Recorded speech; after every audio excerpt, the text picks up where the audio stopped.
მეროეს პირამიდები სუდანის უდაბნოში 2000 წელზე მეტია დგას.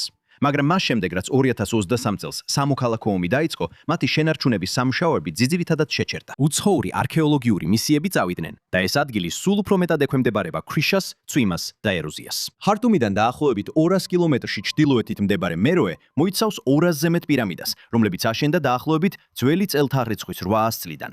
ახალი წელთაღრიცხვის 350 წლამდე. ისინი ძველი ქუშის სამეფოს მმართველთა სამეფოს სამარხებად გამოიყენებოდა.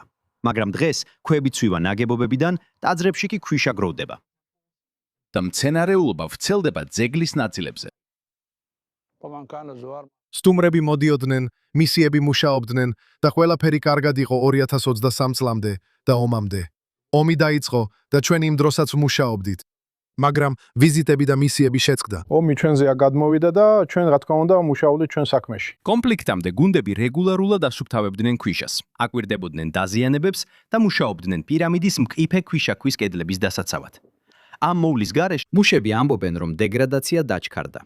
პირამიდების გარშემო ქვიშა დაგროვდა, ხოლო ტაძრის შიგნით ქვები ცვენას იწყებენ. საფრთხე მხოლოდ გარედან ხილულს არ ეხება.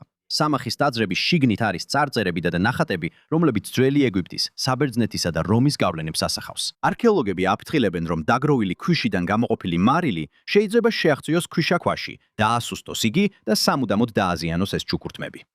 პირამიდების სიმაღლე დაახლოებით 6-დან 30 მეტრამდე მერყეობს. ვიწრო გვერდებითა და მკვეთრი კუთხეებით, რაც მათ ეგვიპტის უფრო ცნობილ პირამიდების გაჩერებსგან გამოარჩევს. ისინი იუნესკოს მსოფლიო მემკვიდრეობის ნაწილია, მაგრამ მათი დაცვის პასუხისმგებელი ადამიანები ამბობენ, რომ ომმა მუშახელი გაფანტა და საერთაშორისო მისიებისთვის დაბრუნება თითქმის შეუძლებელი გახადა. კლიმატის ცვლილებაც დამატებით ზეწოლას ქმნის, მოძრავი ქვიშები, ძლიერი წვიმები და გარემოს პირობები ზრდის დაზიანების რისკს.